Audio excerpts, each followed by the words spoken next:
Yeah, welcome to Academy of Tone 169. Tonight with a very special guest, Kaylen from Six String TV. How are you tonight? Yeah, I hope you're all feeling fine. We are great. And we found a track that we both like and love for many different reasons.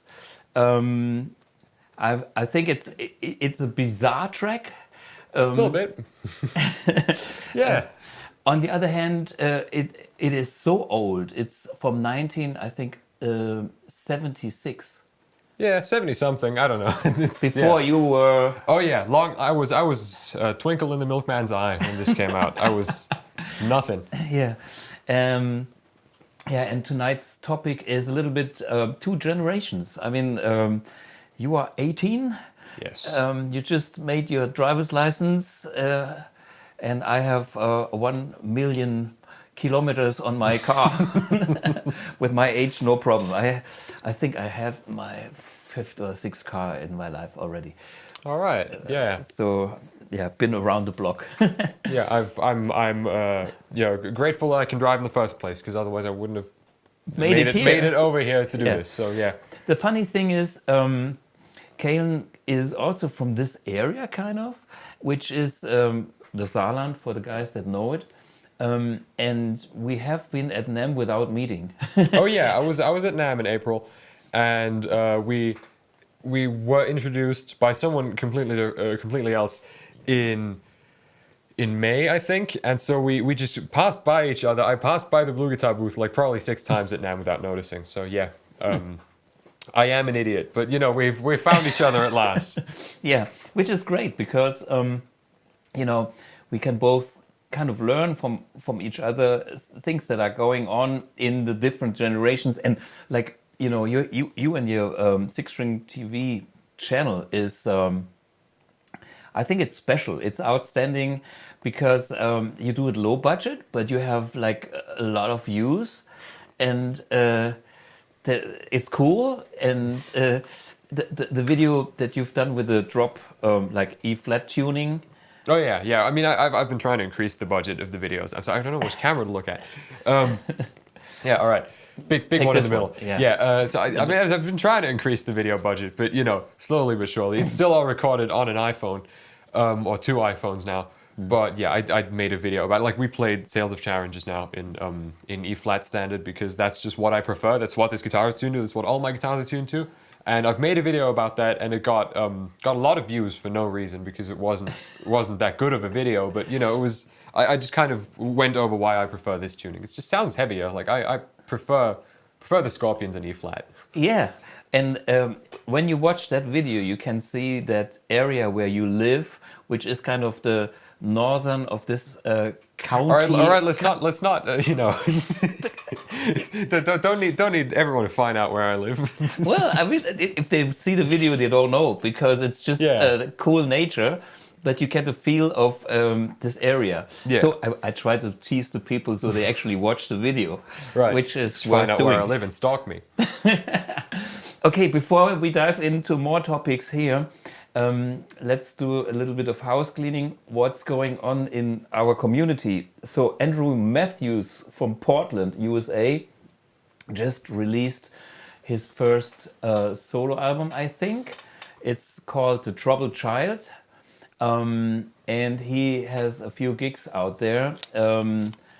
August 10th, Richfield, August 11th, Tigard, whatever. August 12th, Gresham, August 19, Dallas, but it's not Dallas, it's Dallas. It's all US, you will find out if you live there. Yeah, right. And 26th can be, so check out his website, there's more information and of course you get tickets somewhere. And here the next chap is from Australia, John O'Connor. He's playing in the Nirvana tribute band, and he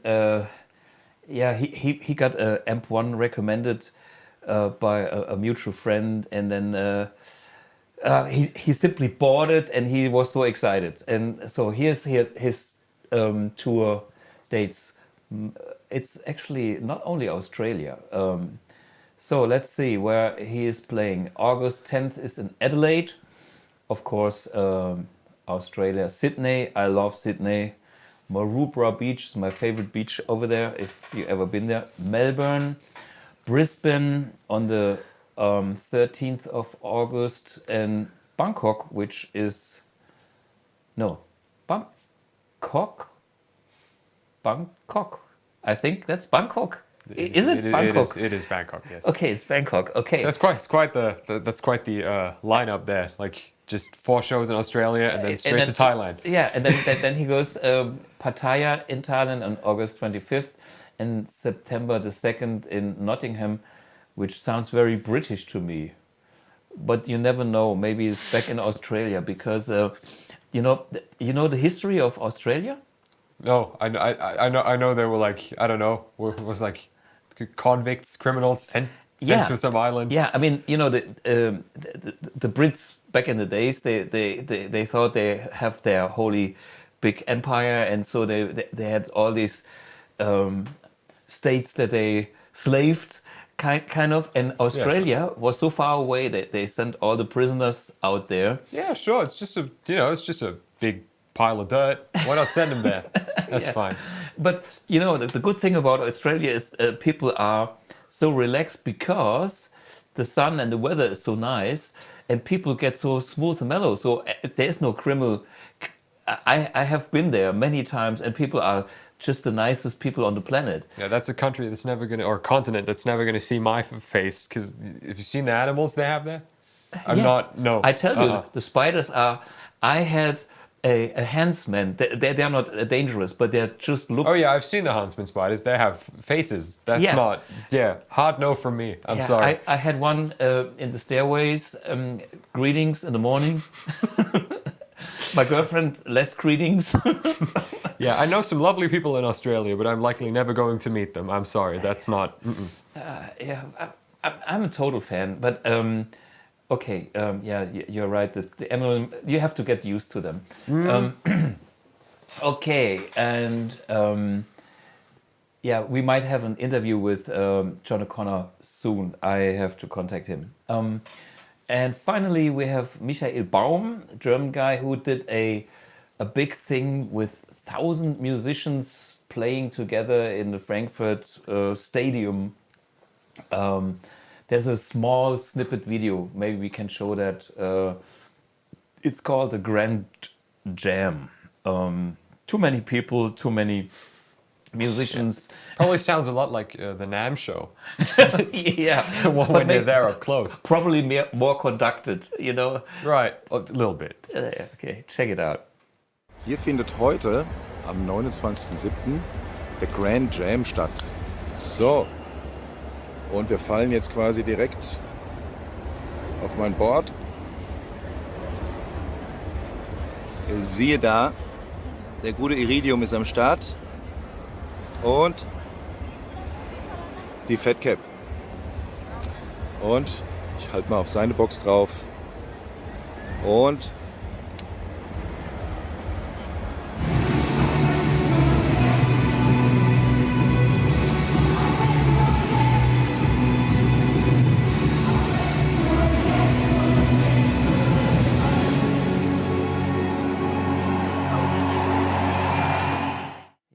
So we have returned. We returned. We are back. For me, let's talk a little bit about the generation thing. When you grow up, when we met, I asked you about your heroes and things like that, and what's different. And then you told me that television was not a big thing in your life. Yeah, I mean, I'm sure a lot of people my age still grew up with television. Like, people still have TVs at home, but we don't. Like, and we never. I don't know. TV was never really relevant to me beyond like the age of 6, because then I started like YouTube was born the same year I was, if you will. Yeah. And so, by the time I was old enough to actually watch YouTube videos, it had like developed into people like playing video games on it, and that's what I watched. But I didn't watch it with like the attitude of, oh, look at this guy playing video games. It was, oh, I want to do that myself someday. Not with video games, but just with something. Like, I wanted to, like, people watched I don't know who on TV because I'm not a TV guy, and you know, but kids used to watch like I don't know Mr. Rogers on TV and say, oh, I want that to be me in the future, and I watched YouTube and I said, oh, I want that to be me, and so when I was 16, that became me, and now it's me because I'm here and I'm doing this. Yeah, but you told me that your first idea was like I want to become a YouTube channel star or Sure. Let's stick with YouTuber. Yeah. Let's see. Right. Yeah. That was my goal. Yeah, because I did always want to, like from the age of 9 probably I knew that I wanted to do that, and then when I was 13 I picked up the guitar and I was like, okay, I can combine those two things. Right. I just need to not be 13. Because that's my merch. Thank you very much. Yeah, 6-string TV. Yeah, but like I just had to find a way to combine, you know, my hobby and YouTube, and then I started watching other guitar YouTubers. I took a lot of inspiration, and now I am here and I'm doing my own thing. Yeah. Yes. So talking about other guitar players, so you have some heroes. I noted like John Petrucci, Yngwie Malmsteen, Michael Romeo. I'm wearing some like the you can't see the back of my shirt. It's not very it's a bit of a roast to Yngwie Malmsteen, if you will. But you know we've had some distasteful history. Let's.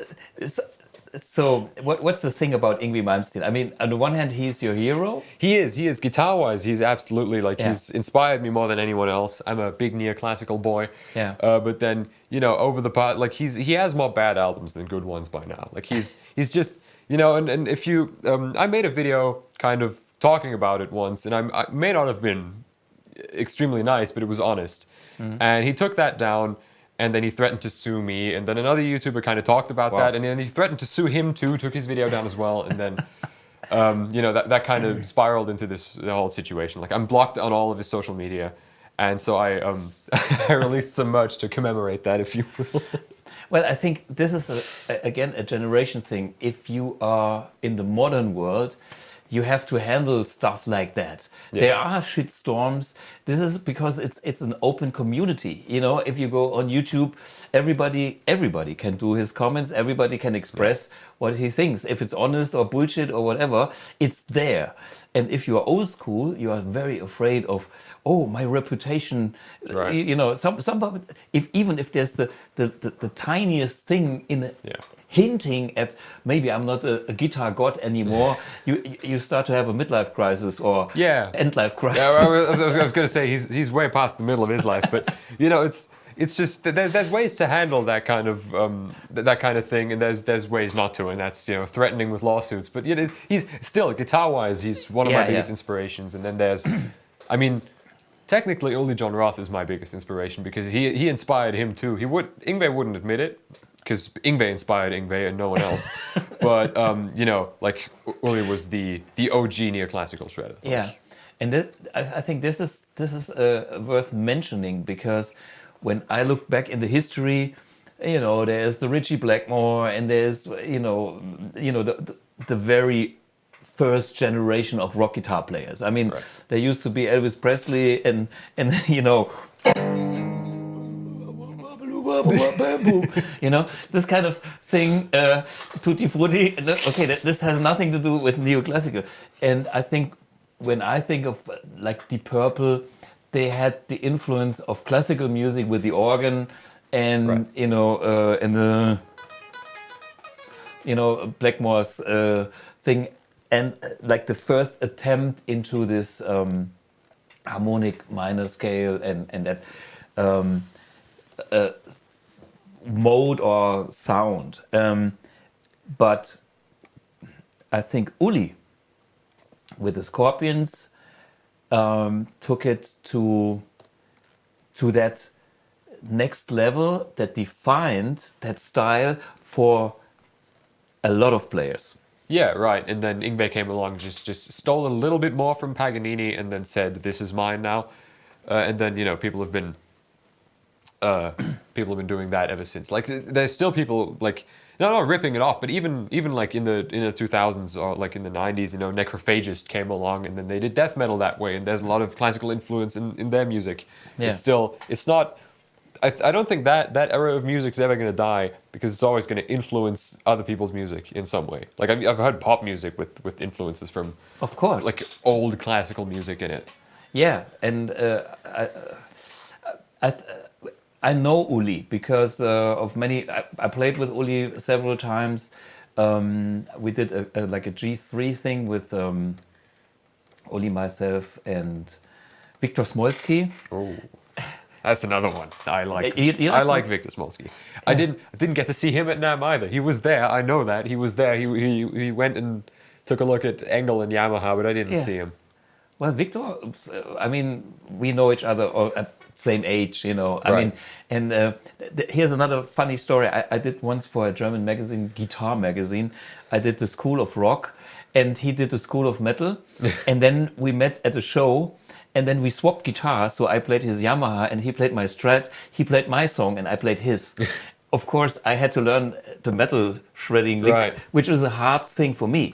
Because if you're not used to that, you know, technique and thing, I have to work. I have to admit, metal is not an easy thing for a blues rocker. I mean, you say that, but I've seen you play. It's no, it's okay. But so this is one thing. And by the way, this Blackstar amp here is Uli's. That's his personal amp. Oh yeah, first time I popped by here a couple of months ago, I was pretty excited to see that. I like those Blackstar Artisans. Sadly, that they've become very rare, so I probably will never have one.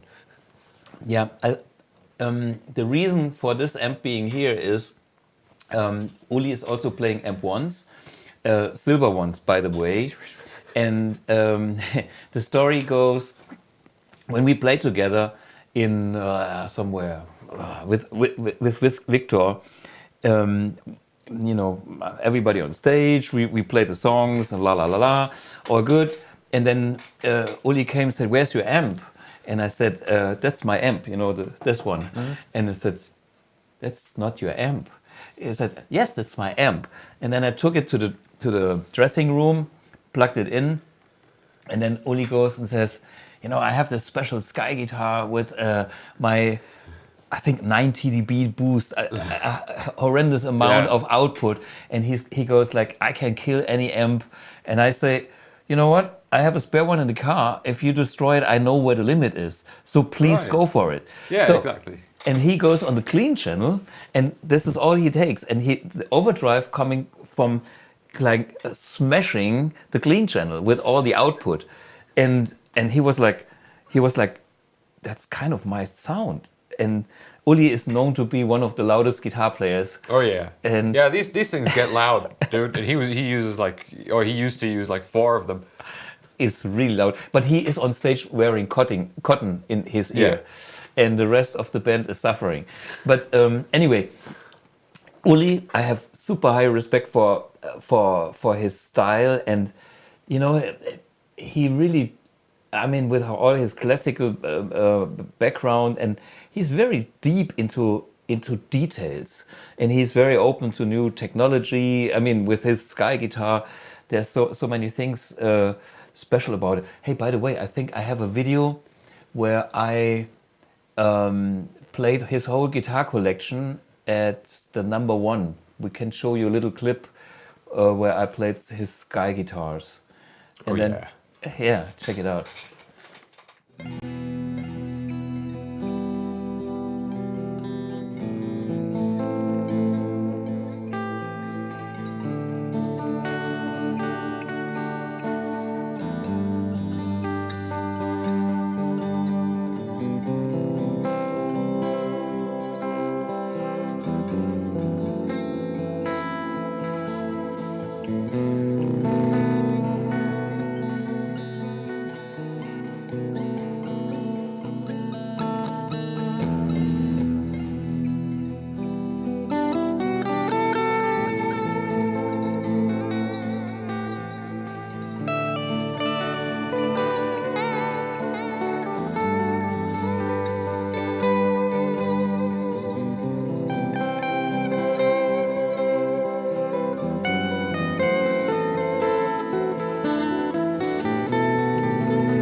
Yeah, you could see all the guitars. I was just playing one, but there will be a full episode on his guitar with the World of Vintage Guitars, number one's YouTube channel. So mind that I was playing the Uli guitar into the clean channel without any boost. So the guitar has so much output that it kind of, it's the old school thing. It's like he comes from the old days. These amps have no master volume. It's just like fucking loud. And then the thing is when somebody said, Mr. Roth, can you turn down? And I said, I'm only at 1, but I'm on 15 on my guitar. Yeah, but he's got the boost on the thing. The guitar goes to 11. Yeah, exactly. So that's his trick. And by the way, there's a few more interesting pictures. There's a picture of a show with Uli touring the States, and there were 2 other guests on stage with the band. One was Jennifer Batten, and you can see, and maybe you can count how many AMP1s you see on this stage. Can you tell? I can tell. Yeah, it's pretty small. There were only AMP1s, and Andy Timmons was also on that tour. He was playing his Mesa gear. So on the top there is 1 AMP1. Below that is 2 AMP1s. This is Uli's 2 AMP1s. Then there is another one, number 4 for the other guitar player in Uli, and number 5 is Jennifer Batten's. So. Okay, so this was that tour. I was so happy because everybody looking in the States for where's the amp, they could only see these AMP1s. Yeah. Best promo ever. And this was a coincidence because I didn't know that Jennifer Batten was touring with Uli. Right. So should I wait? Should I wait for the Amp X or should I buy the AMP1 Mercury? Well, you should buy the Mercury now because it's available. The Yes. Amp X is sitting over here behind. It's stuck down so you can see the proto. Yeah. There's nothing wrong about an AMP1 Mercury. There really isn't. I don't know.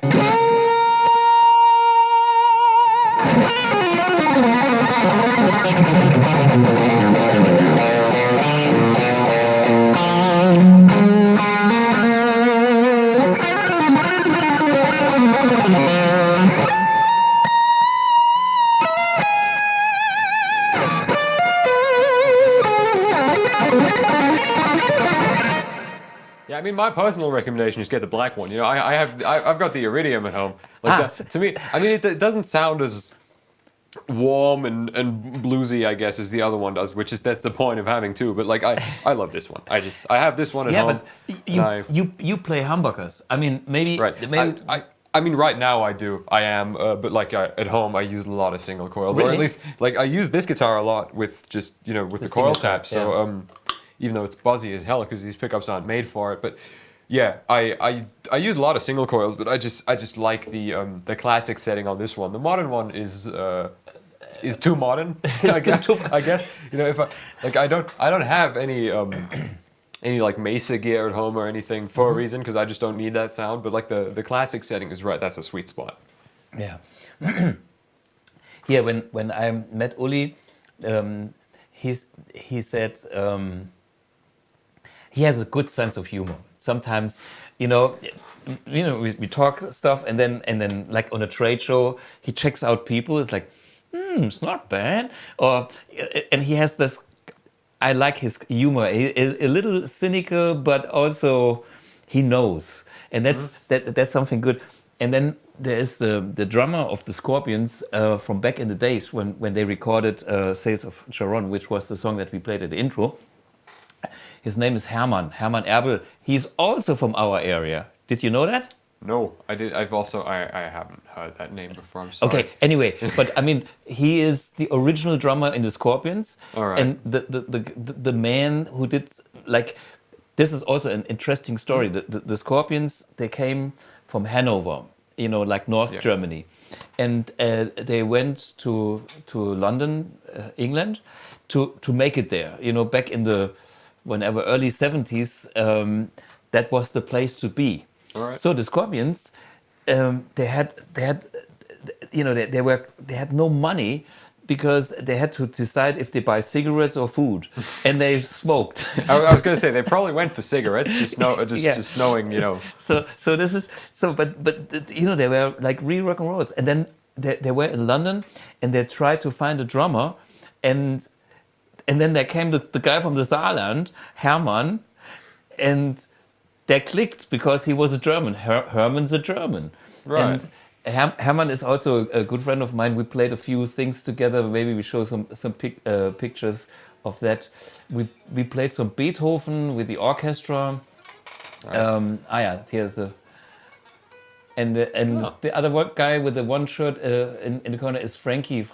He's the bass player in Michael Schenker's band. But you're not a Michael Schenker fan. We talk about this later. I was gonna say, like, I don't know anyone from the Scorpions besides, I know Uli, I know Michael Schenker. That's it. I'm not a big Michael Schenker group guy. I'm not. Yeah. Also, I'm not a big fan of Michael Schenker era Scorpions. Like, that's not my thing. But like anything post Uli Jon Roth I'm out. Yeah. Not that good. So what is the magic that Uli is giving to you? Why is it like you click with that? He's just got a vibe. I mean, the way he used to look alone is just, the mustache and the long hair. I mean, he's still rocking both, but he's not. It doesn't look as majestic as it used to, if you will. Yeah, we have hey, let's see the picture. I have a picture with him on stage. There's actually two pictures. One, there's several pictures. One was in Hamburg in the middle, and then on the top down left corner, you can see Uli, myself, and Phil X videotaping while playing. Phil X, watching us trading licks, which was cool. And then here in the right corner, you see Uli, and then Victor Smolsky. See, was the Victor, myself, David Reedman, Raoul Walton, my bass player. It's basically my band, Bernie Wittmann, and Wolf Simon. So we did a few gigs together. Yeah. Anyway, so this is his look, and he is. How old is he now? 70-something? 1 million? I don't know. He's still rocking the long hair, even though he's balding severely. So that's respectable, I guess. Yeah. Well, it might come with age. My grandfather never lost his hair. My dad has no hair, or a few. Let's put it that way. But I'm told that my hair the baldness skips a generation, I guess. I'm lucky. Yes, you're. I don't know if you have. I don't know if you have children. No. Okay. If you did, they'd go bald. See, that's why I don't have them. Right. Don't want to do that to them. Yeah, I want to get that world a better place. Okay. For other guitar heroes, what other guys are your? I mean, I guess with the guitar I have here, I have to. There's two. There's Nuno Bettencourt, because this is his guitar, but also N2 is this. Yes, this exactly. model. But also Jason Becker, because I've turned this into basically a Jason Becker numbers guitar, with sans the numbers, but I've put these pickups in it. I use purple fret wraps. I use Jason Becker signature picks. I just like Jason Becker, Because like if I put number inlays on this, it would just be his numbers, like his Carvin guitar from the, I don't know what albums he used those on. I know the Raspberry Jams was the blue one, like the blue Carvin. I don't know. They auctioned all of them off because he's very sick. Do you have like any signature licks that you learned from him? Oh no, I'm not good enough to play anything he's ever played. God no, but he's just one of my favorite players. Like mentally, he's inspired me a lot, but I don't, especially because when he composed most of his stuff, he was 2 years younger than I am now, which is, that's not exactly, that doesn't make me too happy.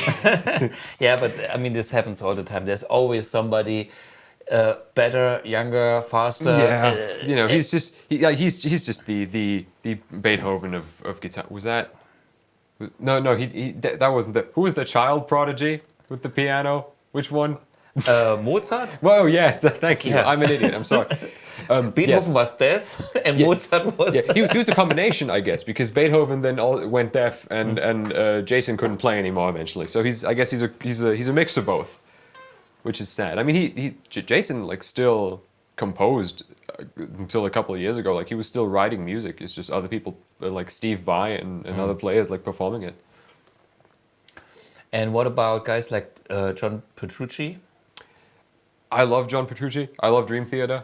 Up until a certain point where it just becomes noodling and no songwriting anymore, or up until 8th string era. Like the last Dream Theater album was featured a lot of 8th string, which was just turned to gent at some point, and that's unnecessary. But like John Petrucci is very good. I like him. And what about Michael? Oh yeah, Michelangelo Batio. I love him. I love his wig. He swears it's not a wig, but it is. Oh yeah, it is. I know. Must be one. I know people who've known him since childhood, and they've just said he has alopecia. He doesn't even the eyebrows are fake. He has no hair anywhere because it's just it's an illness. It's not fun. But he's like 70 years old now, and he just swears that it's not a wig, but he looks like Cyndi Lauper with pitch black hair. How do you know Cyndi Lauper? It's not your age, right? See, mentally, I'm not.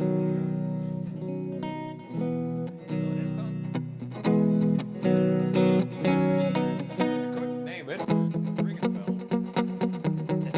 That's Cyndi Lauper. It's time after time. Yeah, it's ringing a bell. Yeah. Could just be any song from that era with that chord progression. I don't know. Yeah. Cool. Just any 80s song. And talking about 80s. I mean, this is before you. How do you feel about 80s? How do you feel about 70s and 60s? And I mean, for me, when I was living in the 80s, and I picked up the guitar in the 80s. Yeah. And I remember that the guitar was not really hip in the 80s, which was a problem because it was really hip in the 70s. So before I was playing the guitar, I was listening to a lot of guitar music. But in the 80s, the synthesizer made Depeche Mode. Yeah, I was going to say, we got Depeche Mode, so that's a plus, I guess. They're still making music that isn't good, but no, like today, but because they're old now. They should just retire. But old Depeche Mode is good. We got I got that from my dad. But I mean, the 60s is way before anything I care about. The earliest that's not true. I'll listen to like stuff that would have been on the radio in the like mid 1950s. Like that's fun stuff too. And I like Frank Sinatra and stuff. Occasionally, but like my golden era starts around the 80s, as it should for everyone, because the 80s were good for music. I think for me, from my perspective, the 80s, they had great melodies. I mean, I was a very pop guy in the 80s, and for me, they took like the element of pop music to a modern level. I mean, the Beatles started the whole thing in the 60s with the pop music, and then in the 70s, the pop went like sometimes too plastic in a way, and then in the 80s they went over plastic, but by doing that they created some really interesting stuff. For me, for instance, David Bowie, Let's Dance. I don't know. Do you know that? I do know it. Yeah, David Bowie's one of those guys that I cannot stand. I'm sorry. People like to throw metaphorical rocks at me when I say this, but I don't like David Bowie. But like, I mean, in the car on the way here, I had like a 45-minute car ride over here. I listened to "Party All the Time" by Eddie Murphy. Necrophagist, Cannibal Corpse, and Hall & Oates. So like Hall & Oates. Yes. What do you like about Hall & Oates? everything. Ah, me too. Yes, I have. They were just good. Objectively. For me, you know, I mean, oh, here she comes. Watch out, boys. The songs were great. The singing was great. The looks were not so great. The looks were questionable. Shave the mustache, but you know, it's I tell fine. you, the 80s were. If I look back for old pictures from that period, this was the tasteless period in my life ever. I had purple or was it orange sunglasses? You know, they thought colorful is nice. I tell you, don't go there. It is. My sunglasses are yellow. Okay, maybe you will regret that one day too. Hell no. Yeah, but you know, just Hall & Oates is good. Someone said Hall & Oates is solid. Yes. Yeah, also, someone earlier mentioned BC Rich, which is that, you know, my fans are starting to come around here. Ah, cool. Yeah. I mean, talking about the 80s, I have very good memories about the 80s. The 90s, the grunge with Nirvana. Okay, there were a few things, but then I lost interest there. Then the pop music, I don't know. But well, maybe it was kind of my time to soak that music. Yeah, right. The 80s was great. There are very few things that I don't listen to, but two of them are definitely, or three of them are definitely punk rock. Just in any capacity, it's not good. I'm sorry, it's not. It never was good. It wasn't good back when it started. You know. It's an attitude thing. Yeah, no. It has nothing to do with skills and nothing to do with things. And nothing to do with sounding good. They kicked their speakers in and burned them to get shitty sound on purpose. And then grunge is another one. I'm sorry. If you're gonna name a genre like dirt, then don't expect anyone to like it. It died for a reason. Grunge was a fad and it died off, and there's no more grunge now. Pearl Jam still exists, sadly, but you know. And then reggae is also very unfortunate. Well, the thing is, reggae works with certain substances. Yes, it does not work sober very well. It's not. But with the substance, it's really relaxing. I'm sure it's fun if you've smoked the right things. But you know, if music being good is predicated on me doing drugs, then it's not good. It's not. No, don't do this in public. Yeah, exactly. Don't do drugs. I've been to Jamaica. I know how it is. Yes, foreign jurisdictions. I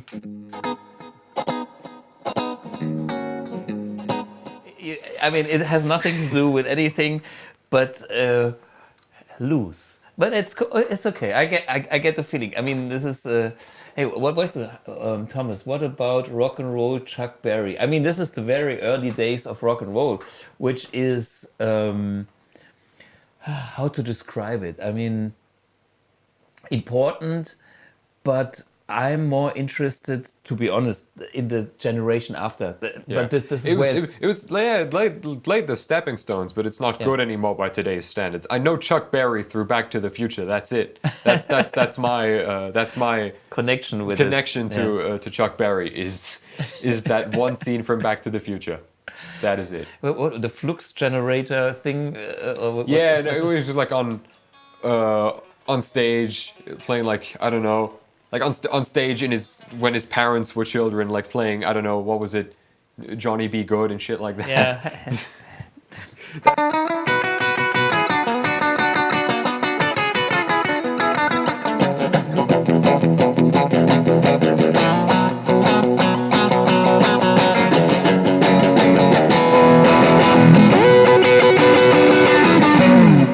you just made it seem cool, but it's not. Well, you know, from my perspective, I think it's always important that these stepstones have been there, because without them, the next generation, which I adore, wouldn't have been there. Yeah, you know? no, totally. Beatles, very important, just not very good. I'm sorry. It's just... You will have a lot of people that disagree on that one. I am very sorry. The Beatles. But this is why I invited him. Especially lyrically, the Beatles are some of the worst music in the world. Like, just if you listen to the lyrics, just really pay attention to them.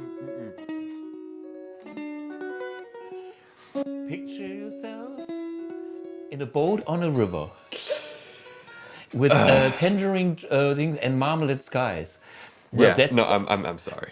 Okay, that's probably the substance they took. You know, Yeah, it was all the drugs, and very Lucy important. in the Sky with Diamonds, LSD. You know, we wouldn't have slamming brutal death metal without them today. So I guess you know, we owe them a lot. It's just that we don't owe them listening to their music. That's not. So yeah, I like that kind of controversial discussion because you are. Everyone who has me on that channel will lose subscribers. That is the 6-string TV guarantee. I will alienate everyone somehow. I like it. So from the guitar heroes, I mean, you are a fantastic right-hand player with a Jason Becker pick, or what is it? Yes, this is a Jason Becker. I mean, it's a tribute pick. It's not actually a signature thing. It's by a company called Swiss Picks because it looks like cheese. It has holes in it. And Swiss cheese holes. Yeah, exactly. And it's just they're very high quality. And I think a part of the revenue just goes towards like Jason Becker's health fund or something because, you know, obviously he is not in good health. Yeah. Thank God he's still alive, but he's not doing good. Well, Influencer, yes, that is me. I'm the outfluencer. I make everyone leave with my opinions. Pooh Ninja, you're yeah. But for me, the thing is, I think I like to have all these different opinions, even if I sometimes disagree. But it's great to have all these different perspectives on things, because then it makes me think, interesting point of view. And that tells me more about both things, about the music and about how people can listen to music besides myself, you know? Right. Because we all have our ego thing is like, oh, the word is like this because I like it that way. And actually there's people who see it differently. Yeah, it's nice to leave your bubble once in a while. I don't like echo chambers. I know a lot of YouTubers, and we have a lot of heated debates about a lot of things. You know, especially when I was at NAMM and I was like meeting people, there was a lot of disagreement. But you know, that's the fun part, I guess. No one likes echo chambers. Don't live in an echo chamber. It's not good for your ego. What I found quite interesting is, like, when we met, you said you don't like software plugins on amps so much. I don't. It's not my favorite thing. I'll still use it when everyone in the house is asleep. So and I still want to play because you know, this is mine. I don't think we've mentioned this yet. That's my Kerry King signature JCM 800. It's a loud boy. Like playing this cranked with in-ears is still no fun. You need something beyond in-ears for this. And so, you know, I don't have an attenuator at home. I just crank them and say fuck it. And so I can't do that at night. So I'll still use like the occasional plugin. One of my favorite right now is Polychrome DSP. It's by another YouTuber. His name's Thomas McLaughlin. You might know McLaughlin. I know him. Because he was like a child prodigy. He played with like, from the UK. Yeah, exactly. He's played with Steve Vai, and he's played with everyone. Yeah. And by the way, David Reedman, the singer that we had with Uli, also played with him when he was still in the UK. All right, cool. See, this is how small the world is. So Thomas is cool. He made his own like amp suite. It's Polychrome, and it's super good. So that's what I usually use, like around nighttime. And then there's another one. It's called what is it? It's called Clairvoyant by Modern Metal Songwriter. Those are the two that I tolerate. Anything beyond that, I don't like neural DSP plugins. I just don't. What is for you the difference between the plugins thing and the real amp, or in plugins? What is? I mean, it's on record you can't tell. Like there's neural DSP plugins like for the PRS Archon 50, which is an amp, a tube amp, and it's an incredible amplifier. I've seen A/B tests like with the plugin that's supposed to emulate it, with it, which is licensed, like it says PRS on it and everything, and the actual amp on the same settings. You can't tell for shit. But like if I'm in the room playing, I can damn well tell, because I like the ground shaking when I'm playing, you know? And it's not going to shake through my monitors, and it's not going to shake in the same way if I'm playing. Like, sure, I can technically plug software into a power amp and then play that, you know, through a cab. but it's not the same thing. It just never is. I don't know. It's just the feeling for me. It's not the sound so much, because the sound has improved so much in the past couple of years that you can, with my eyes closed, I couldn't tell if I was in another room. When you play, you feel. Yeah, exactly. That's what I like about like the perspective I take on my channel. Is a lot of people like Glenn Fricka with his channel. They say it doesn't make a difference in a mix, and that's true. That's sure, fine. But I don't demo gear in a mix because I like to kind of go for the player's perspective more than the producer's perspective, because I'm not a producer. I suck at mixing. Let's play some Hendrix now, but it's just because my guitar looks a little bit Jimi Hendrix. I took this one because it's also E-flat tuning. Yeah. In my house, most guitars are standard tuning, and this is the one that always stays in E-flat because Jimi Hendrix also used to tune the guitar half step down. Hell yeah. I think I mentioned him in my video about E-flat as well. I've mentioned him in a few videos, and you know, people don't like when I mention Jimi Hendrix, but why not? It's because like I love him and I love his influence and I love his vibe and everything. I always say Hendrix was not the greatest guitarist to ever live, and I'm sorry. It's true. His vibe was impeccable. It was fantastic. I would have, if I had the chance to travel back in time and see him live, I'd do it a million times over. But that doesn't mean that he was the greatest player in the world. See, that's something I had the same opinion like you at your age, and that changed the moment when I played Hendrix. Because I mean, when you're young. For me, my hero was Ritchie Blackmore. Okay, right. So he had when Blackmore was in good shape, he had a lot of good control. Like you know.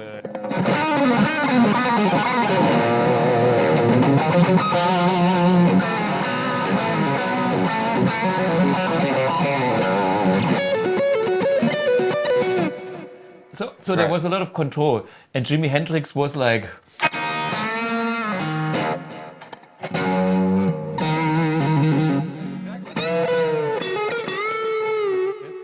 No one can do it like Hendrix did it. No one in the world, and also just the vibe from that you know, BS you just did was just great. It was so cool, but that just still doesn't mean that he was the greatest guitar player to ever live. I'm sorry, he was very influential, and his music was great.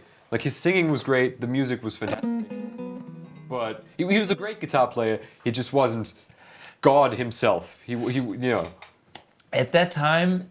When he was there, I think he was God versus who else was on the planet. Yeah, totally. It's just by today's standards, people are still like, oh, Jimi Hendrix. There's so many other people. Like it's like when people look at movies. Like, I mean, Shining is one of my favorite horror movies, 100%. But by today's standards, it is just not great, and you can't hold it to the same standard as in 1980. Like the intro credits look like PowerPoint word art. It's just. I'm sorry. See, that's an interesting point because we kind of put certain people on like religious levels, and if you, I mean, they are great, blah blah blah, but by doing that, there's a lot of it's also not fair for the next generation because you know. For me, I'm a very, you know, in contrast to you, I kind of like this guy and I like that guy, and I appreciate and I cherish everybody for what he has been doing. But having, you know, like the old school, I love originators. I mean, I totally understand how hard it is to come up with something really new, groundbreaking new. And then when this kind of stuff gets refined, it's another very creative process. So I have a very positive opinion about both elements, the originator and the refiner.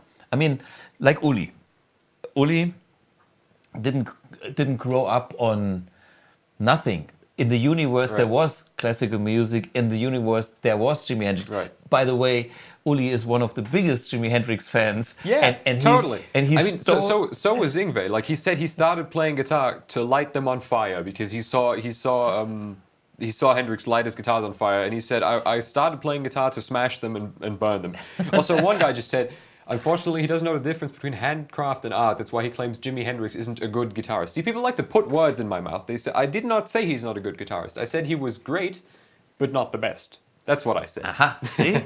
I did not say he's not a good guitarist. No one's ever said that because that's not true. But that's the thing. People, when they idolize someone, they like to forget that they are not perfect.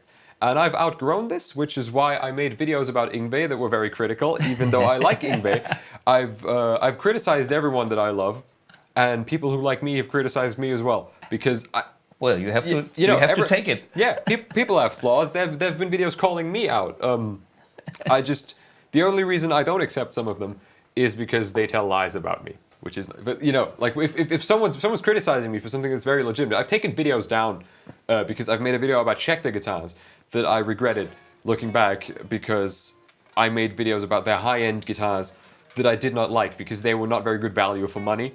But then I looked at the more mid-range stuff for like 500 to 800 euro, and it was fantastic. Like it was the best value for money that you can get in that price range. And so I took that video down because I said, you know what, just stay away from the high-end stuff. But this is good. They're not a bad company. So I took that down because I am able to self-reflect. Okay, I have a question here from John Todd. What do you think about Justin Johnson? Justin? That's the blues guy who plays slide with whiskey bottles. Yeah, I know him. And by the way, if you type in his name and my name, you can see us. Oh, have you played together as well? Yeah, of course. Who have you not played with? Well, I mean, I'm old, and that's my. I've seen him on Instagram. Like I think, yes, the guy with the hat and the big nose, and he plays like slide with shot glasses and everything.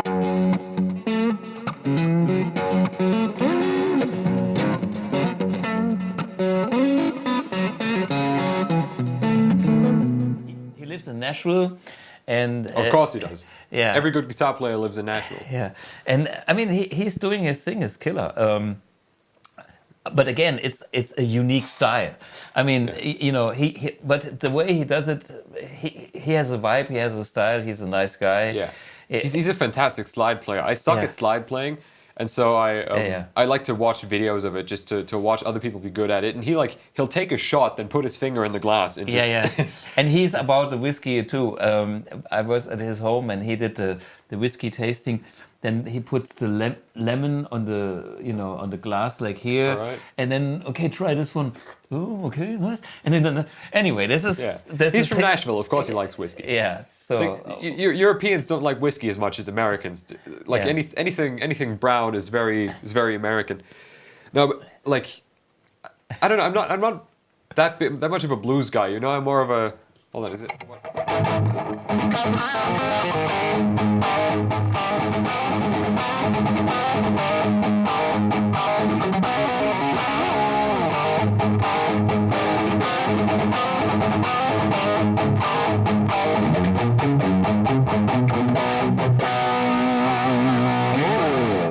If anyone can guess that riff, then you get brownie points, But it's related to the guitar. So it must be... It is Nuno Bettencourt, yeah, yes. Of course. Justin Johnson also uses shovels. Yeah, the shovel guitar the shuffle, and everything. Yeah. Big fan of me too. John 5 is one of the most versatile players in the world. He'll go straight from death metal to chicken picking. Yeah. He'll switch to a clean tone and go yeah. Nuts, yeah, cool. Okay.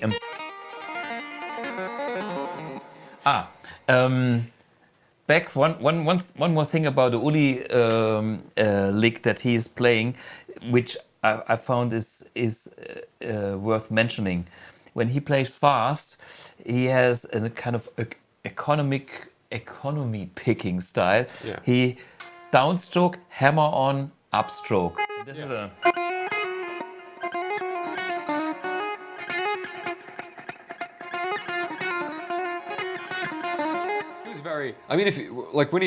videos of him live, old ones, would just, it always looked like he was just doing this. Strumming. His hand was just so loose. I don't know, he was definitely stoned most of the time, I believe. No, because no one could look that relaxed while playing what he played. Exactly. but this is part of. It's interesting because he came up with that kind of technique, or maybe he got perfektionierte. He made it perfect. Yeah. and I think that's the way how to play fast, accurate, in time, and giving the whole thing accents, which is killer. It's a thing you can actually learn from him. And Eddie Van Halen used that technique probably also from Uli. What do you think about Angus Young? AC/DC. I mean, what is there to say about Angus? I mean, he was great. He's not dead, but he's very, very old now. Is AC/DC still? Yeah, they're. I mean, they released an album 2 years ago or 3 years ago. Yeah, and they had Axl Rose singing with them. Yeah, and the album 3 years ago. Malcolm died. The rhythm guitar player. Yeah. I mean, the album from 3 years ago was still just as horny as the ones from 50, 100 years ago.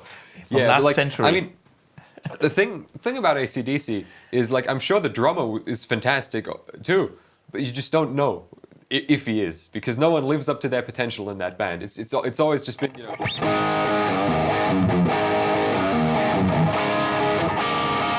For how many years? When did AC/DC start? In the 70s. Yeah. And hey, but this is see what they are doing is the purest and how would you describe it? Like plain rock and roll without any whistles and bells. Yeah. It's reduced to their max. And so it's fun music. It's just I'd like to know how good they actually were, like, in their prime, because no one knows, because no one ever heard the drummer of AC/DC play anything but the money beat. Well, this is AC/DC. That's the secret is don't do anything else, but it's like the less you can play, the more it sounds like AC/DC. Yeah, exactly. Just stick to the recipe, and that's AC/DC. And that's their style. And then, like, there's bands like Airborne today that are trying to be AC/DC, but with a bit more, And that's what you like razzle better? dazzle. No, I don't. I do not, because I don't know. It's AC/DC should remain AC/DC. Like, bands like Airborne, they try to add all sorts of razzle dazzle to it, and it doesn't work. Just no. I'm sorry. This is a nice comment here. I started playing drums 2 days ago, and I play AC/DC. Yeah. Yeah, I tried to take up the drums. It was a sponsored series, but, like, a company sent me a drum kit, and they said, make a series of you learning it. I had to cut the series short after 2 episodes because I'm just no good at drums. I told them, just stop paying me. I'll stop doing it. Yeah. No, I'm not a drummer. I wasn't born to be a drummer. I don't consider myself to be much of a guitarist at this point. I'm just more of an entertainer. I talk more in my videos than I play. Well, let's play. By the way, you can plug into your own amp. Which is that? Okay, we swap cables. We do that. Okay. And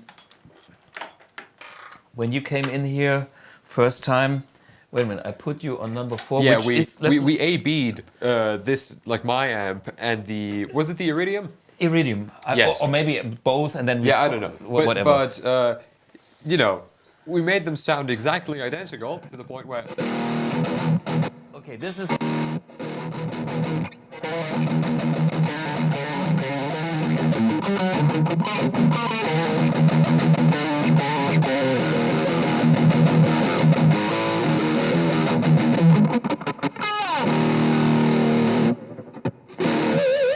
The gate. There's a lot of gate. I turn the Open gate up a bit. Yeah, I usually turn the threshold down on the gate because I use, like, distortion pedals or overdrive.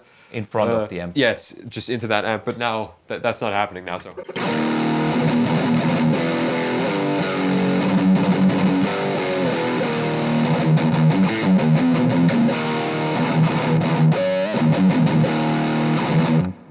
Sounds killer. I just know that this can sound exactly like it. So this is just what I use most of the time at home now. Yeah, I can switch. Can you play?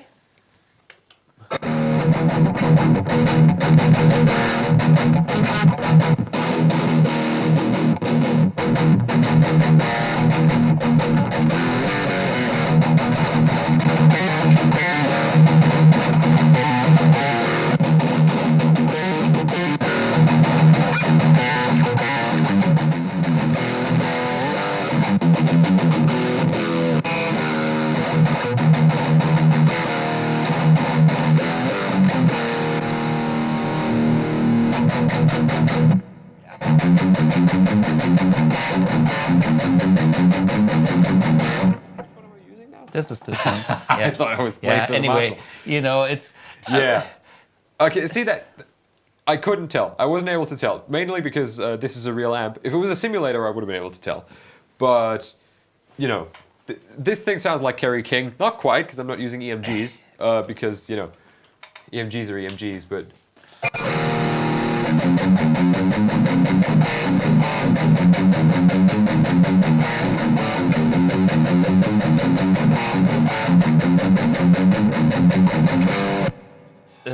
sorry, I switched it off. Slayer, yes.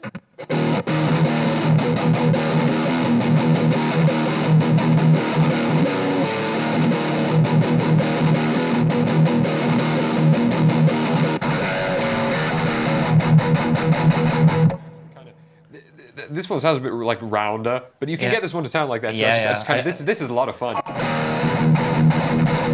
Also, if you can guess the Slayer song, then you know more points to you. It's Of course. It's an oldie because new Slayer wasn't as good as old Slayer. So okay, this was like you know, what did you know about Bluguitar before we met? Did you hear anything, or did you? I've seen these before. I know. I mean, I know Ola England personally now, but like a few years ago, I think He had one for he. I don't know if it was Mercury or No, this no, no, one. no. He was doing the Iridium. Yeah, He makes sense because he's the big truck guy. So yeah, he was demoing one of these, and so that's when I saw it for the first time. And then I went to like spend an afternoon at Tobin, and in the amp tryout room, or like in the guitar tryout room, one of the amps was the Mercury, and so I tried that for like all of 5 minutes. But the thing there is there's people lining up outside, so you feel very uncomfortable staying in there. Yeah. But yeah, so I've really before I came here for the first time, I'd played them for like a grand total of 10 minutes. But I was still impressed, and Ola was impressed too in his video, and I am now too impressed because I have them, and I have this one at home. Yeah. It's very good. And you know the difference when you take this on the road with your from your car to this. Oh yeah, I parked a couple houses over because there was no parking spot, and you know, carrying the amp here was no fun. I mean, if there's any like roadies in the audience, you'll laugh at me for that because you've broken your back 1 million times over carrying gear. But it's just no fun. You know, if I was playing a show, I'd take this one, honestly. Luckily, I don't play shows because I'm not in a band or you know, not actually musical. when I play riffs to demo gear, they are rarely my riffs. They're usually someone else's.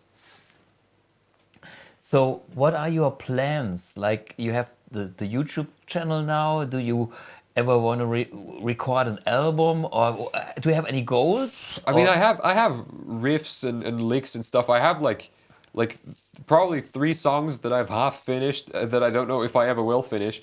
But if I ever get around to it, like let's say if I hire an editor for my videos, that'll free up some time. You know, because I edit all of my own stuff still. If I ever hire someone to edit the videos, then I'll have some downtime.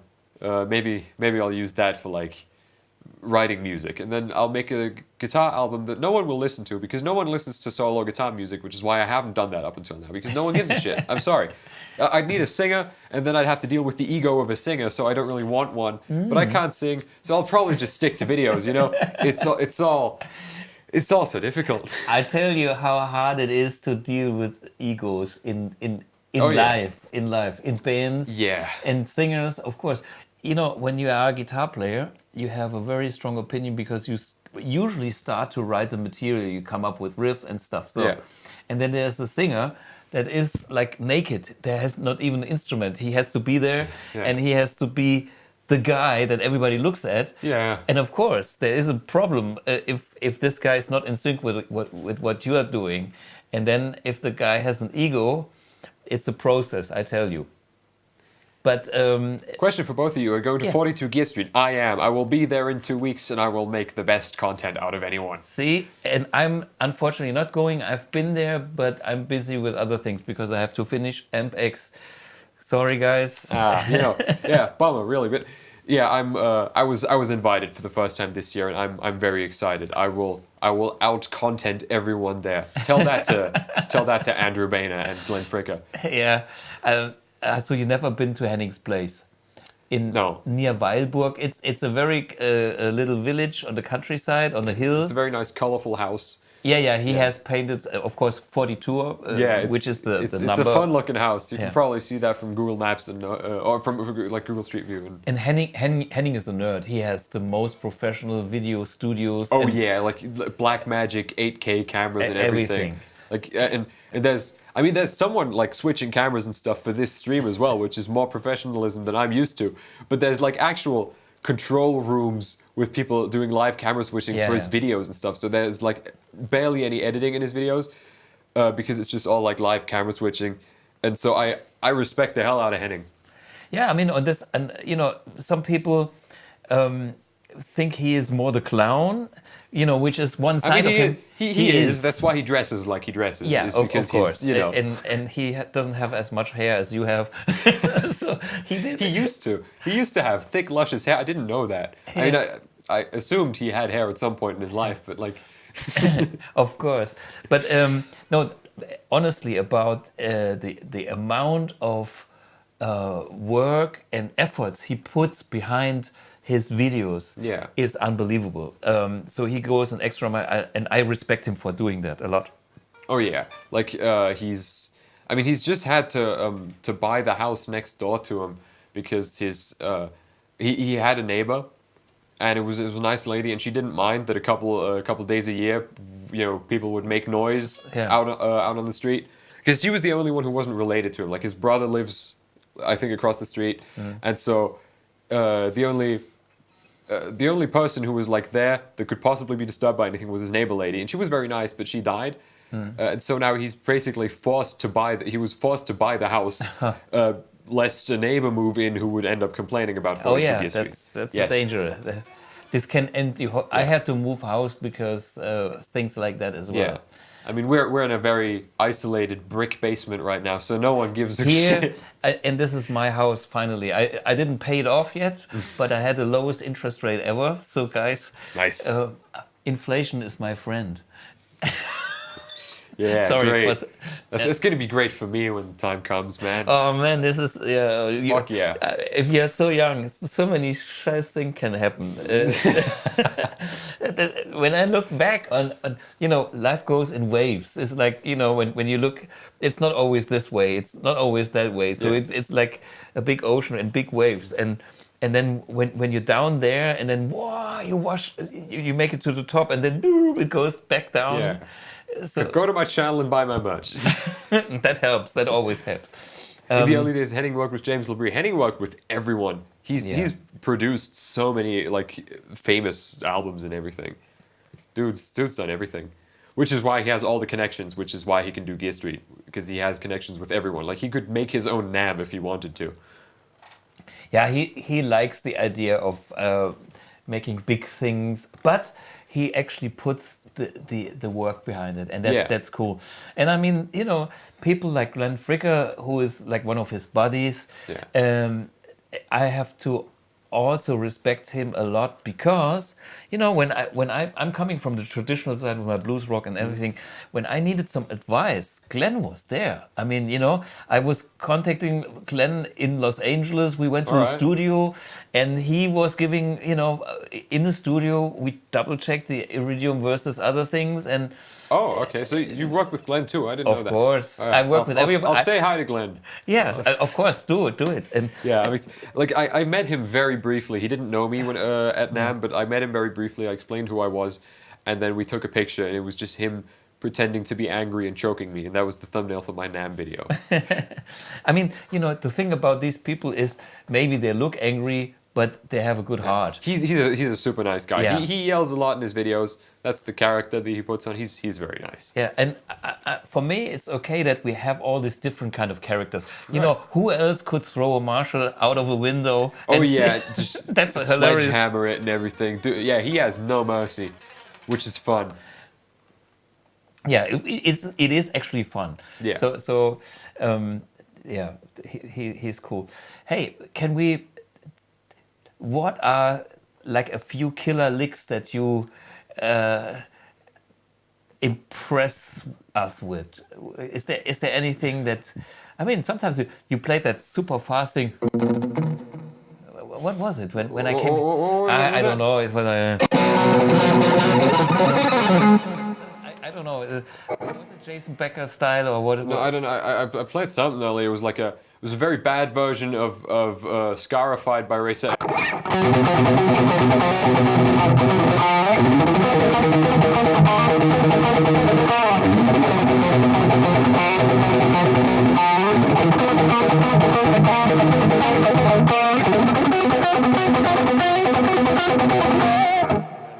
I'd have to have the guitar here to play the rest. I'm not very good at this. Like, you know, when it's on the right thigh. Like, wow, man, you have long fingers. I do. I have large hands. Paul Gilbert has much larger hands. You know, he's Paul Gilbert does not play in classical position.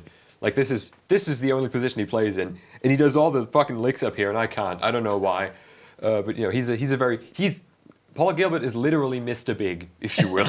yeah, he is. I actually you will get that joke. I also played with him, so I know very well. Of course you have. Yeah, sure. Yeah. I expected that. Yeah, but that's the. Okay, here's the question: name 3 guitar players I've never played or never met in the chats, and I can. There must be some. Yeah, exactly. Whoever names one that he hasn't played with wins. Yeah, gets a free T-shirt. Exactly. No, anyway, I'm joking. I couldn't think of one that I don't think you've. I don't know. I mean, I assume, yeah, Yngwie, right? I met Yngwie, of course. I tell you what happened. This of course, was he has. At a Frankfurt show when I had my original 61 Strat, which is upstairs actually, and I had I broke the whammy bar. So what did I do? Where do I get a whammy bar for a Fender Strat? At Fender. So I came, and there was this big booth for the Fender artists with the technicians. So I asked Fender and said, hey guys, look at this is a real, and they said, oh, this is a beautiful guitar. How can we help you? And I said, look at this is broken. Okay, come on in. So they brought me kind of backstage where the technician was, which was Yngwie's technician. And then this guy was taking care of my guitar, and Yngwie was looking at the guitar and said, and then he did his thing. The 61 is a very, very nice donuts, yes. Yeah, sure. So that was I my know, Yngwie Steve Vai. moment. How about, yeah, you've played with, of course. No. I never played with Steve Vai, and I never met him, but I know his tech. Thomas Nordek. Okay. Thomas Nordek is a guy from Austria who used to be Frank Zappa's tech and is doing all the gigs for Steve Vai. Yeah, okay, I'm surprised, yeah, because like, didn't Steve Vai used to do like Gem Fest or something in Germany? Yeah. Yeah, and then I'm not an Ibanez guy. That's my problem. Yeah, me neither. I'm not. I mean, I like Ibanez. It's just not my guitars of choice, and especially not the Gems. The new ones, the Pia. They're cool. Yeah. Like the ones with like the teardrop monkey grip. I don't like the full on hand grip. It's a bit goofy. I don't. Yeah, this is 80s. This is the goofy side of the 80s. Yeah, but I like the colors. I like the gem with the pyramid inlays, like the yellow ones. They've become very rare, like the Japanese ones. Thomas is retired. Hell no, man. Look at this thing. This isn't even released yet. Yeah. Man's anything but retired. Who do I? You've played with Guthrie. Yeah. You've sent me footage of that. Yes, Yeah, I am Guthrie very. Govan. I mean, I'm not jealous. I wouldn't want to play with Guthrie because I'd just cry. But yeah, I tell you, he's that good. Oh yeah. But the good thing is when you share the stage with such a guy, this guy is always loaded with music, loaded with everything. And he's funny too. He's like funny. He does straight up like comedy with his guitar basically. Yeah, like yeah. he'll just. And so what we played Walking on the Moon by the Police, and then of course there's a free side, and then he goes up with his funny kind of things. Yeah. I did my thing. We synced in a nice way because he can improvise like hell as well. Yeah, That's my only strength. I can improvise. Yeah, that's my major weakness is that I cannot. Well, okay, two different concepts here. Yeah, I don't know. Like I've tried to practice my improv, but then I started my YouTube channel, and so all practice went out the window anyway. Like that's the thing. Is I don't have time for that anymore. Like I have so many projects planned. You know, I'm always on the road. I'm on the road here. I'm on the road to Gear Street, to Guitar Summit, and then NAMM's coming up in January again. And it's all by the way, I mean that's kind of interesting. Maybe you can explain a little bit about behind the scenes. How do you manage, organize yourself? I mean, you know, you started the whole thing, and then suddenly it becomes work. Yeah, I mean it's fun, but yeah, it definitely is. It's just it does get stressful, but I like it. I like being my own. I don't like being my own editor. Editing sucks, but you know, that's the expensive side. Is like if I paid someone for it, I'd be hemorrhaging money. Yeah. But you know, I don't like doing that. But I like being like my own manager and stuff and accountant. It's very cool. And yeah, I don't know. I'm going to be on the road a whole lot because I'm going to this exclusive scoop. I'm going to Munich in September for a video about Necrophagist, because Mohammed from Necrophagist, who just kind of disappeared in the 2000s, is apparently an engineer at BMW in Munich. That's just, you know, allegedly. And so I'm going to try to find him, because no one's gotten an interview with Mohammed for like a solid 20 years. And so I'm going to try to find him because I know kind of where he works. And I'm just going to make a fun video out of it. And I have connections through Justin, who was on one of these as well. Right. Because he's in a band with the old drummer and the old guitar player from Necrophagist. And so I have connections to like the rest of the band, and that's going to be a fun video. But I'm always on the road. I'm always in the studio. There's always stuff going on. Good content. Yeah, and you have to... Once you make a living out of your hobby, you don't have a hobby anymore. That's not true. This is now just my hobby, but also money. That's what this is. It's my hobby plus, you know, Are you money. doing anything else? Like, I mean, did you finish school, or did you work as a plumber? Or I dropped out of school after 11th grade because I didn't feel like it anymore. I don't know. Was not good. Was not fun. Was not going well. And so I quit that. And now until the end of August, I'm still working, or by the end of this month, I will have spent a year working part-time for an optometrist, just to still get what we call Fachabitur in this country, which other places do not have, but they should, because it's great. Because I missed a whole year of school. All I did was work 4 hours a day, and I'm as if I've graduated. Yeah. Which is great, because that also just leaves, you know, there's no studying, no anything. It just leaves a lot of time for this. Yeah. Guthrie Govan isn't just a technically good guitarist. He has such a deep understanding of music. Yes. Yeah. He totally, like his clinics that he does and everything. It's you really have to be a nerd to even understand them. Also, he's grown very old very quickly. He's a very white wizard now. Like he was always wise, but now he's a white. Yeah, exactly. He's just fully grayed in like the last. No one heard anything. He's very reclusive, and he shouldn't be, because he could be much more famous if he wasn't like, if he was a bit more out there. But I guess that's not his type. But when he released his new Chauvel signature, that was like the first interview that they had that he had in a long time, and he was just fully grayed. It was so funny. I think that, you know, his character, from knowing him, I mean, he's English, he's British, he's got that, I don't know, underdog, or that, you know, he doesn't want to be important. He just he loves what he's doing, and he's having even a laugh at himself. I mean, he's still great. He's I assume doing very well financially. You know, he tours with Hans Zimmer. And he's doing the Aristocrats, and he has a solo thing, but he made like one album, it was like Erotic Cakes that he did how long ago, and then 20 years ago. Yeah, nothing since. But that album was fantastic. But you know, he's doing the Aristocrats, he's doing the Hans Zimmer thing, which. No, it's all. I think it's all good. See, hey, just talking about characters. If you have him versus Yngwie, you know, Yngwie tries to preserve the star, you know, like, you know, and he's just a down to earth guitar player, but he is a star. You know what I mean? I don't think he likes Yngwie very much. Like I've never heard him talk about Yngwie, but I would just assume he doesn't like him very much for like the type of guy that he is, because.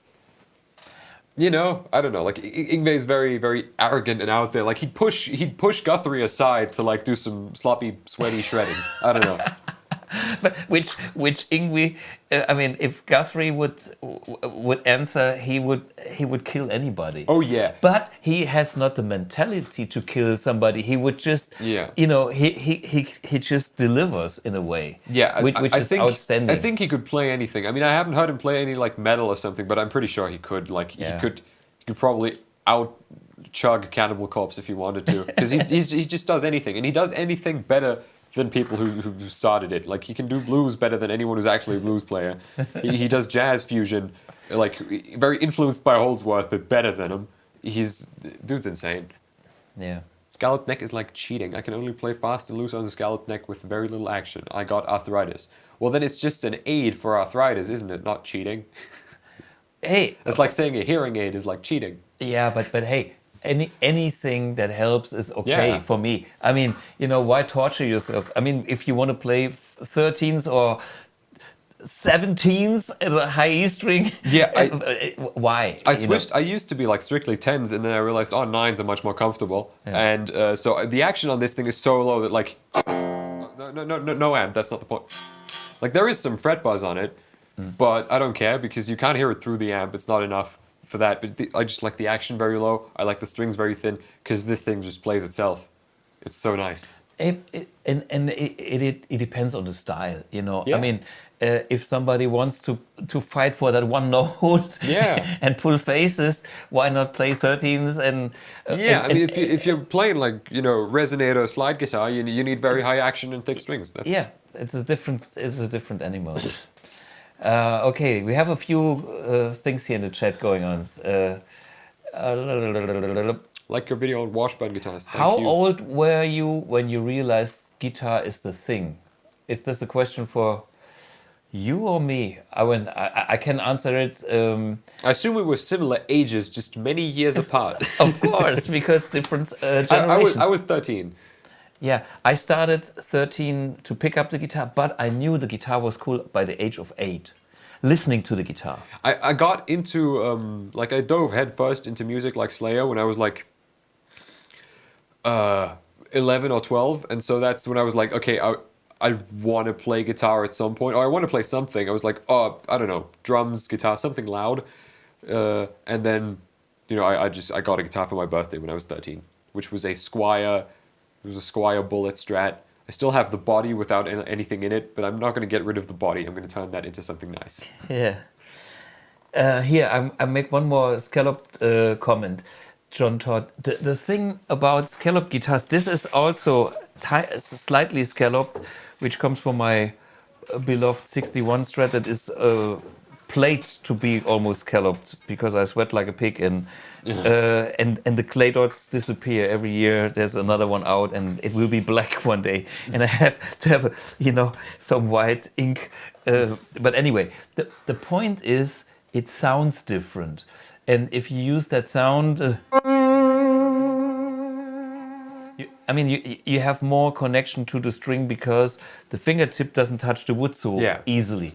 Hey, see, the thing is with, I hate to keep circling back to Yngwie. It's not about him, though. It's about his Strat. Like if you've seen, like Kinder chocolate bars, that's what his Strat looks like. It is just gouges, like down to the truss rod, pretty much. Yeah. That's too much. That's Hi, hello, how are you? That's too much of a good thing. I don't know. Like it's. He has like super mega extra jumbo frets. Like I'm pretty sure they make those frets specifically for him because they're not, regular jumbos aren't big enough. And then he has it scalloped like down to the truss rod. That's a bit too much. I like the Ritchie Blackmore Strat. It has very subtle scallops. Like they start around. Thanks for the close up. Yeah. They start around like the third fret. Yeah, not just the fret, but they start around like the second half of each fret. So they're like around here. Whereas Yngwie just has the entire center of it carved out. But that's not where you have your finger when you're playing. Your finger isn't in the middle of the thing. It's like close to the next fret wire. Yeah. Because that's just where the scallops should be. So Blackmore's scallops very good. my scallop is also very good because it comes from where the finger is on my real guitar, because the finger kind of gets the yeah, of course. If you want to invest 40 years into naturally just carving the wood away with your finger, then that is good too. Yeah. Okay. I saw a Stevie Ray Vaughan comment. Where was it? Do I need? Yeah. Wasn't it the thick strings decisive for his sound? Yes, but he also kind of. But let me show you something. I put the clean channel on. I put it on 10, and.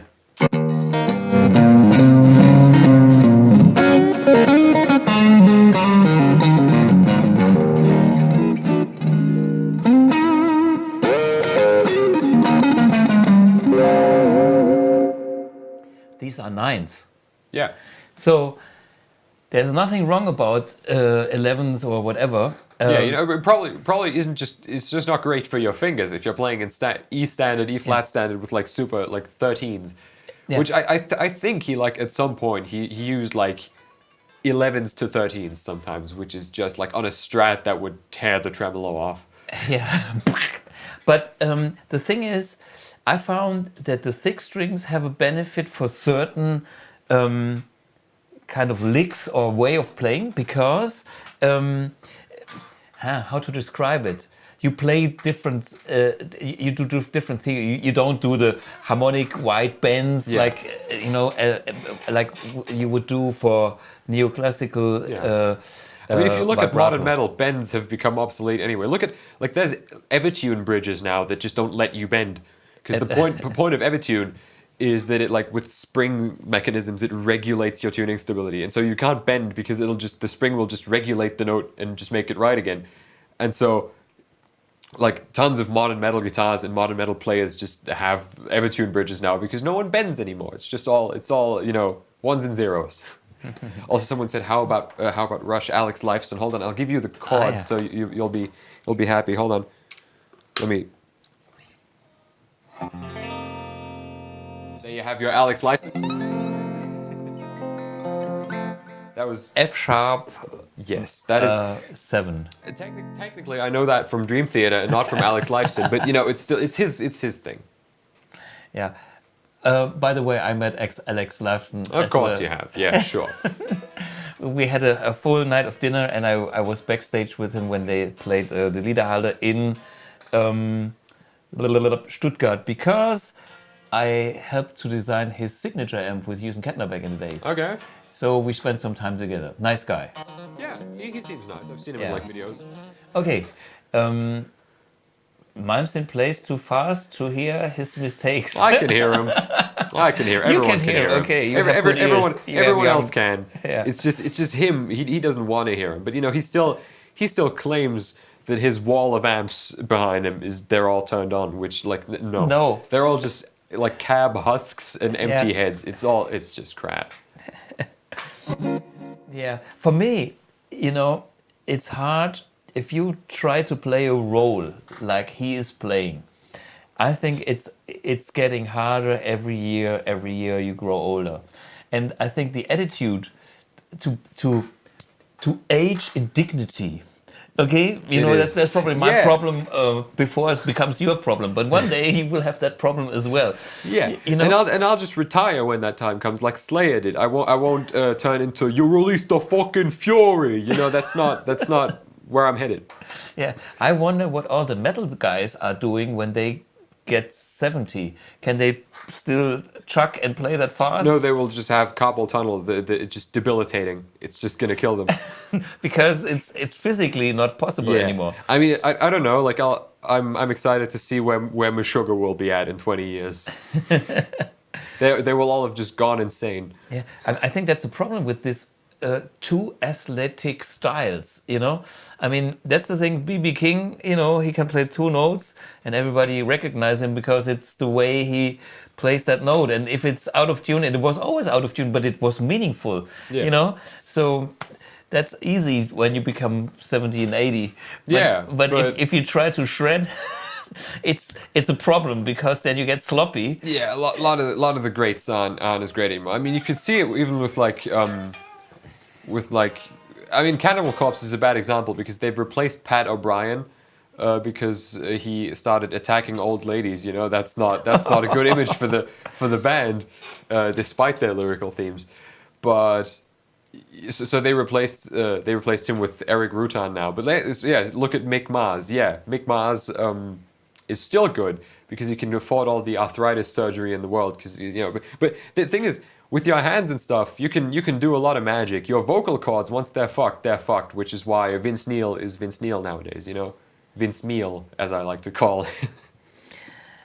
Yeah, interesting. Hey, when I was thinking or brainstorming about today's episode about generations thing, X meets Z. I went on the internet, of course, and then I copied. It's unfortunately all in German here.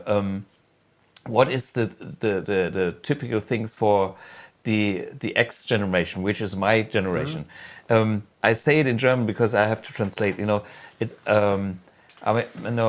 gesteigertes Konsum und ein hohes Markenbewusstsein. So they say I would be somebody that is very impressed by brands. So if it's a Fender, well, this is not a Fender, my Fender is, or if it's a Marshall, that used to be important. How important are these brands for you in your generation? Well, there is a company. I don't remember what they're called because they're just some obscure Chinese company, and they make hand-wired like 60-something plexi style. What year is your oldest? Your oldest 65. Yeah, so they make like early to mid 60s plexi style amps. Yeah. And they hand wire them. They'll make you custom Tolex in whatever color you want as well. Yeah. You want to guess what it costs? It's a Chinese company. Nothing. $500 shipped. Yeah. To I don't know what customs is, but probably nothing as well because they I know someone who's bought one from Ireland and they like declare the price for customs at like €30, which means it'll just get stopped at customs and get flagged, and you'll have to pay the actual price. But they sound just as good because it's the same thing. They hand wire them. It's not like some factory conveyor belt crap. It is literally the same thing. And they'll make you custom Tolex. They'll write on it whatever you want in the the plastic letters and everything. It sounds amazing. I don't care about brands. So brands is not so important for you. Oh. And by the way, I have a Chinese cheapo tube hi-fi amp upstairs that was exactly like this. I don't know, €150, and it has like all tube blah blah blah. Yeah. I modded it a little bit, and now it's like a whatever high-end Luxman. Yeah. Or I mean, I love Ibanez and that like the Tube Screamer. It's a great pedal. I have one. I use it all the time. I played a green Harley Benton overdrive for like €18 once. It's the same thing. It's a Tube Screamer circuit. Like people genuinely will buy those pedals, like just cheap knockoff pedals, and they will goop the circuits. They'll just cover them in black shit, so you can't see like what the circuit is, so you can't actually tell that it's a Tube Screamer copy circuit, and they'll sell them and pretend it's some bespoke, like, oh, look at this, it's a secret weapon, and they'll sell them for thousands, and for some reason idiots will buy them because they're like, oh, I need the secret tone, even though it is an $18 pedal. Here's one thing I will show on this channel very soon, in maybe a couple of weeks. I have an old Tube Screamer, that's kind of... I bought it when it came out because this was the only Tube Screamer it was available, so there was no magic about it. So, and now people rave about it because Stevie Ray Vaughan used two, and this is like, if you only have the 81 board with the A and blah blah blah.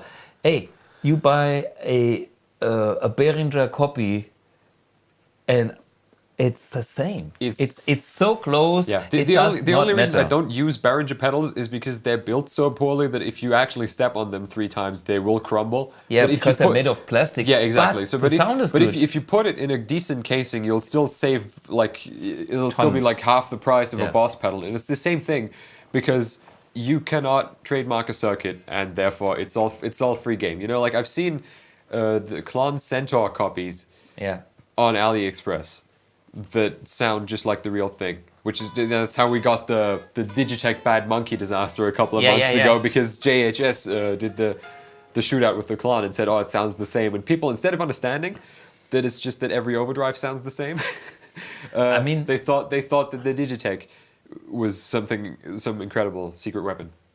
And Yeah, I mean, let's face facts. Let's listen to stuff and see what's the difference. Let's feel it, and if it's the same, the rest is not important to me. Other people love their brands. I mean, this is like girls, they have their whatever Gucci or and hey, it's the same shit. That you get a copy, it's the same. You know, I mean. I have respect for the original designer of the whole thing. That's, you know, somebody has to invent the style or the tone or something. That's important. But in the end, there's a lot of mystifying bullshit going on, which I love to demystify, because we should talk about facts. And there are still some facts to be discussed, like, is it okay if the Chinese simply copy something and, you know, don't have anything to offer besides a copy? Yeah, I mean, like, just sticking to brand names just gets, like, if there's like a newcomer, which is like Solar Guitars, they're like one of the most popular guitar companies right now, and they're relatively new. They started like, Ola England started with Washburn, and then Washburn went down the drain, and so he left, and he said with the guy that he designed his Washburn signatures with, together they started Solar Guitars. And those guitars are fantastic. I've played plenty. I've talked to Ola a lot. The guitars are great. Like, if you're like too stubborn to actually try something new, you'll miss out on a lot of shit. I don't know. Just take, I guess. Someone said play something, please. Let's play something just for fun. What about play a riff? Or I'll play. I can play some extreme since I'm using the Nuno guitar. You know, I'm a big extreme guy. In case you hadn't noticed yet. Hold on.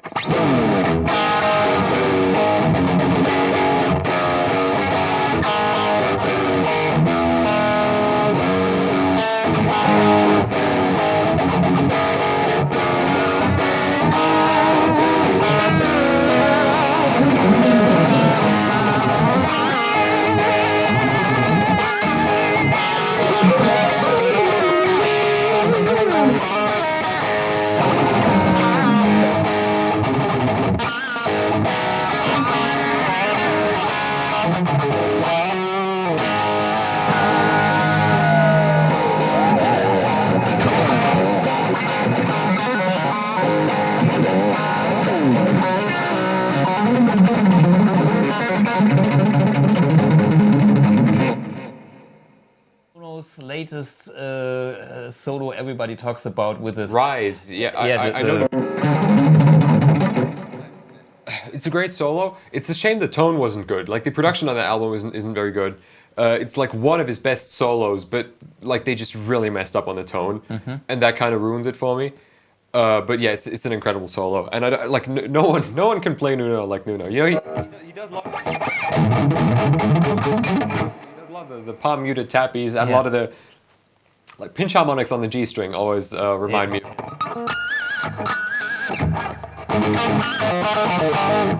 That's a very Nuno is very has a distinctive sound, you know. Yeah, and he's so tight and rhythmically. That's his kind of approach. Oh yeah. Funk metal king, 100%.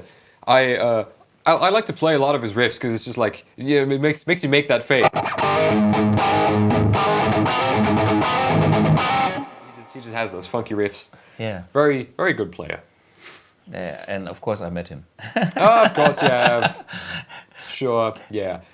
Rick Beato did an interview with him very recently. Yeah, of course. Yeah, sadly it was, you know, Rick Beato, unfortunately, but Nuno's cool. Okay.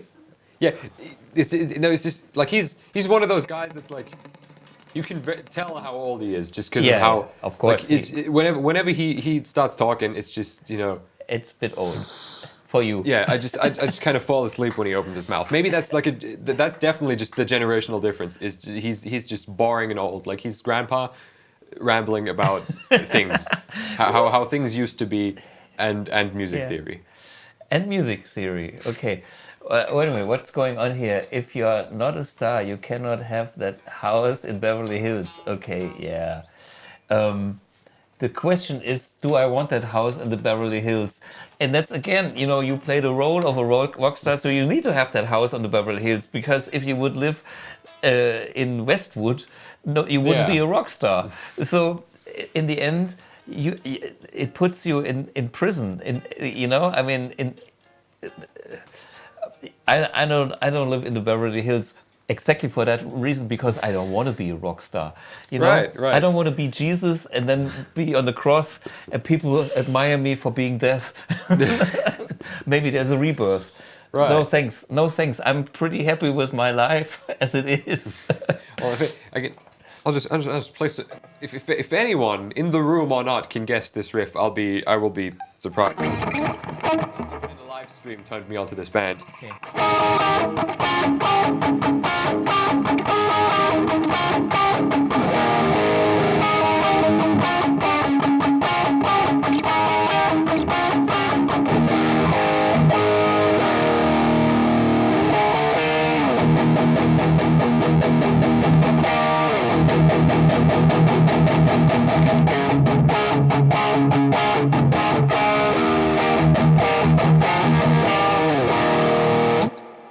That sounds to me could be Like every glam metal band, I know. Yeah, glam metal band from the late 70s. It's a Japanese band. Yes, I will. Ooh. They are called Loudness. I did not know them before someone turned me onto them in a stream, but I think that song's called "Let It Go" by Loudness. They are very good. Mm-hmm. The music video is a bit goofy because it's a documentation of how the lead guitar player's guitar was being built. It's just woodwork compilation. Japanese music in general is pretty cool. Yes, I like some. Where's the boost? Turn that off. Clean channel. Some, what's this, like city pop or whatever? I don't know.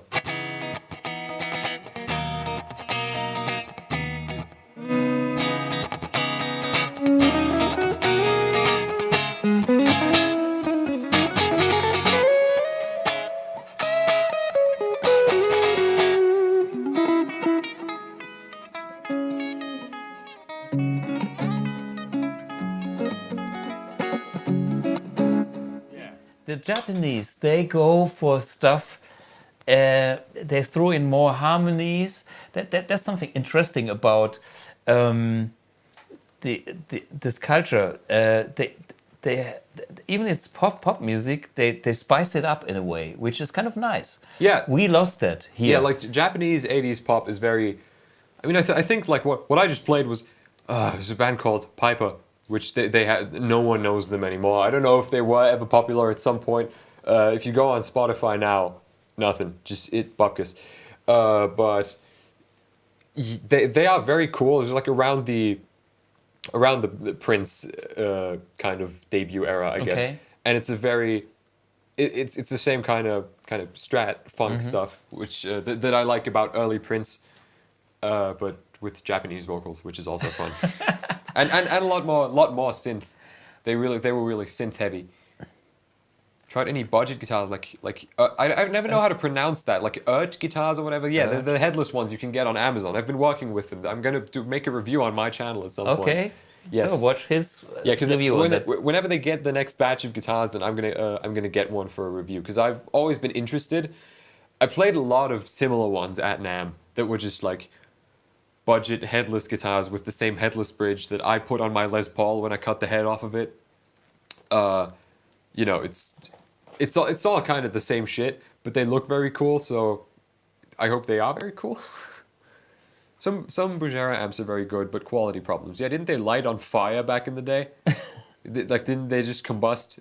I'm sure they fixed that, otherwise they wouldn't be in business anymore, but you know. Well, it's traditional tube amps, they heat up, but anyway. Yeah. Hey, just final to round it up in a way. What is important to your generation? Is there any? I mean, what is about the environmental thing? I don't glue myself to the road, so I wouldn't know. That's. I don't do it either, but okay. Yeah. But what is important for you? What do you need for the future? How would you change the planet? What gets on your nerves? And what's important?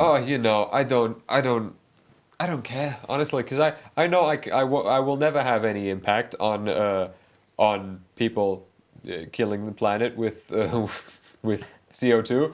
Yeah. Whatever. If I glued myself to the road, I'd sooner get run over than actually change anything. So I've decided to ignore it and just jam. Is my motto. You know, what's important for me is that Google and YouTube don't just die out within the next 10 years, or I'll be screwed. But you know, you need that platform. Yeah, exactly. You need some platform anyway. Yeah.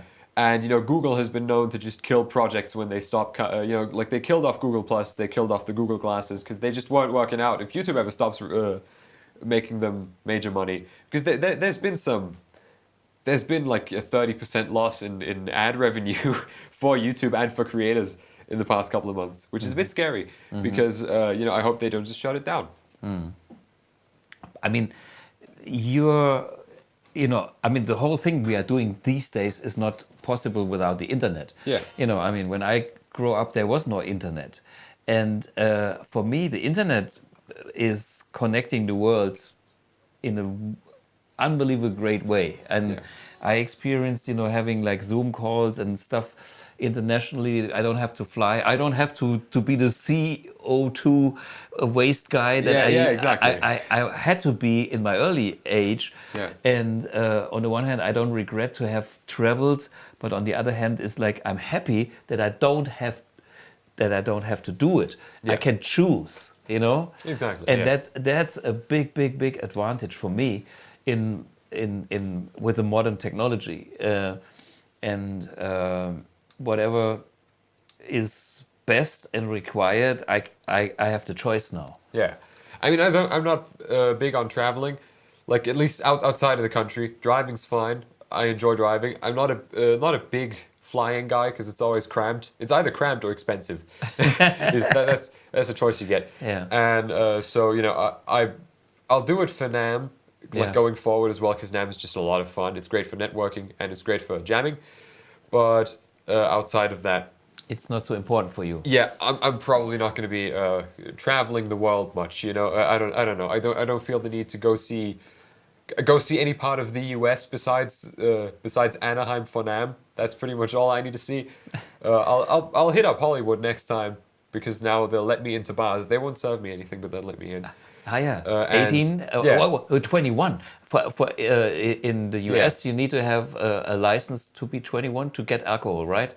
I mean, you need to be 21, yeah. And so like but they'll let me into the Whiskey A Go Go's to see some live music next time. They won't serve me alcohol, but they'll let me in. Okay. They wouldn't have let me in when I was 17 when I went in April.